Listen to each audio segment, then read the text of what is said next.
Sahabat misioner yang dikasih Tuhan, berjumpa kembali dengan Kakak Eksa dalam Do Re Mi, doa dan renungan misioner bersama kami Paroki Santo Petrus dan Paulus Argapura, Keuskupan Jayapura.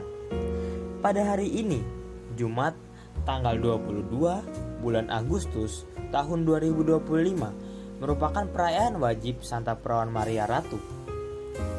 Hari ini, sebelum kita memulai segala aktivitas kita masing-masing, mari kita bersama-sama merenungkan sabda Tuhan yang diambil dari Injil Matius bab 22 ayat 34 sampai dengan 40. Mari sebelum kita bersama-sama membaca, mendengar dan merenungkan firman Tuhan, mari kita menandai diri kita dengan tanda kemenangan Kristus dan berdoa. Dalam nama Bapa, Putra, dan Roh Kudus. Amin. Allah Bapa dalam kerajaan sorga, puji dan syukur kami naikkan di hadirat-Mu untuk hari baru yang boleh kami nikmati saat ini. Ya Allah, terima kasih untuk penyertaan-Mu sepanjang istirahat malam kami. Terima kasih untuk nafas kehidupan yang masih Tuhan berikan pada kami hari ini. Terima kasih pula karena kami masih dapat bangun hari ini dengan tubuh yang sehat dan keadaan yang baik. Ya Bapa, sekarang kami hendak duduk diam, mendengar dan meresapkan sabda-Mu. Curahkanlah Roh Kudus-Mu ke dalam diri kami, agar segala sabda yang kami dengar mampu kami laksanakan dalam tugas dan perusahaan kami sepanjang hari ini. Tambah-tambahkanlah iman percaya kami, agar dalam kehidupan kami ini, kami tidak mulai terbuai dengan hal-hal yang menjauhkan kami dari-Mu. Bersabdalah Tuhan, terpujilah nama-Mu, Bapa, Putra, dan Roh Kudus, kini dan sepanjang segala masa. Amin. Tuhan beserta kita, sekarang dan selama-lamanya. Inilah Injil suci menurut Matius. Dimuliakanlah Tuhan. Ketika orang-orang Farisi mendengar bahwa Yesus telah membungkam orang-orang Saduki, berkumpullah mereka. Seorang dari antaranya, seorang ahli Taurat, bertanya kepada Yesus, hendak mencobai Dia. Guru, hukum manakah yang terbesar dalam hukum Taurat? Yesus menjawab, kasihilah Tuhanmu, Allahmu, dengan segenap hatimu, dengan segenap jiwamu, dan segenap akal budimu. Itulah hukum yang utama dan yang pertama. Dan hukum yang kedua yang sama dengan itu, ialah kasihanilah sesamamu manusia seperti dirimu sendiri. Pada kedua hukum inilah tergantung seluruh hukum Taurat dan kitab para nabi. Demikianlah sabda Tuhan, terpujilah Kristus. Sahabat misioner yang dikasihi Tuhan, dalam Injil hari ini, seorang ahli Taurat hendak mencobai Yesus. Ia bertanya kepada Yesus, Guru, hukum manakah yang terutama dalam hukum Taurat? Lalu Yesus menjawab dengan tegas dan singkat, kasihilah Tuhan Allahmu dengan segenap hatimu, dengan segenap jiwamu, dan dengan segenap akal budimu. Itulah hukum yang terutama dan pertama. Dan hukum yang kedua yang sama dengan itu, ialah kasihilah sesama manusia seperti dirimu sendiri. Pada kedua hukum inilah tergantung seluruh hukum Taurat dan kitab para nabi. Jawaban Yesus ini dirasa begitu sederhana, namun kita dapat menemukan makna yang sangat mendalam, yaitu seluruh hukum, tradisi, bahkan ritual keagamaan memiliki makna yang mendalam ketika dijalani dengan kasih. Tanpa kasih, semua perbuatan yang kita lakukan akan seperti kosong, hampa, tanpa memiliki isi. Kasih kepada Allah juga tidak bisa dipisahkan dari kasih kepada sesama. Dan kasih kepada sesama menemukan sumber dalam kasih kepada Allah. Dua perintah ini bukan dua hal terpisah, namun menjadi satu bagian, satu aliran kasih yang mengalir dari Allah, diterima dalam hati dan diwujudkan bagi sesama kita. Sahabat misioner yang dikasihi Tuhan, disinilah kita melihat teladan Santa Perawan Maria, Ratu Surga.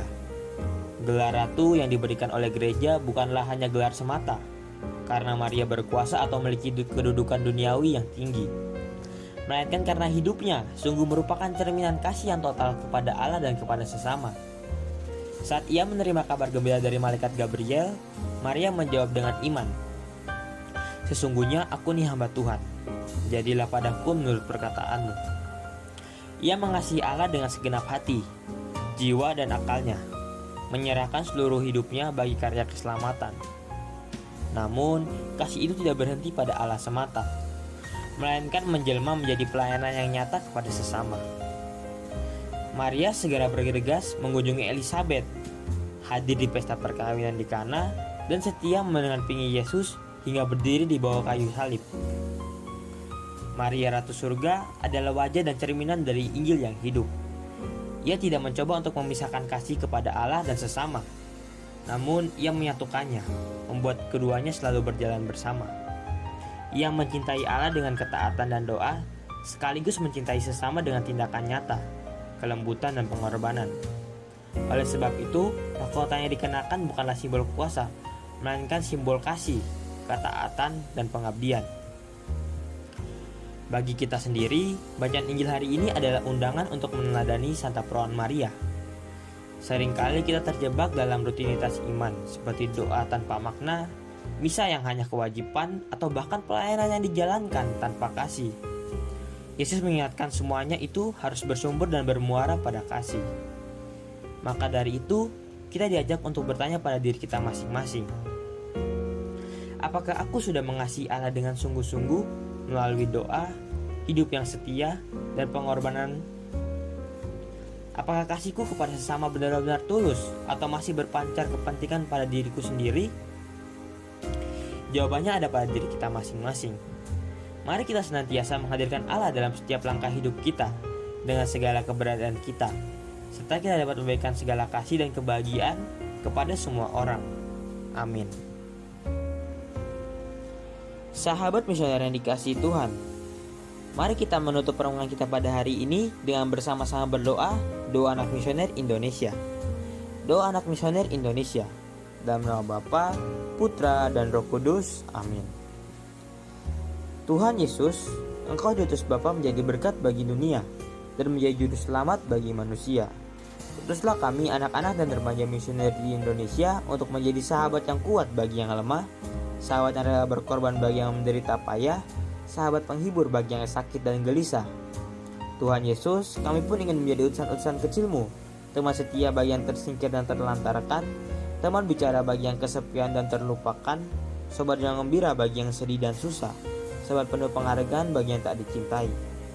Tuhan Yesus, utuslah kami ini dengan bantuan Roh Kudus-Mu untuk menjadi garam dan ragi yang baik, menjadi terang dan obor yang cemerlang, membawa kegembiraan dan pengharapan. Tuhan Yesus, kuduskanlah badanku dan kuduskanlah jiwaku. Kupersembahkan diriku padamu hari ini. Berkatilah semua anak dimanapun, berkatilah semua orang yang kami jumpai, siapapun mereka. Amin. Sahabat misioner yang dikasihi Tuhan, sampai di sini dulu Doremi pada pagi hari ini. Semoga kita mampu menjadi pelaku sabda Tuhan yang baik, dan semoga kita senantiasa dibimbing, dilindungi, dan berkati oleh Allah Bapa yang Maha Kuasa, dalam nama Bapa, Putra, dan Roh Kudus. Amin. Selamat beraktivitas untuk hari ini. Sampai berjumpa kembali pada Doremi selanjutnya. Tuhan Yesus memberkati kita.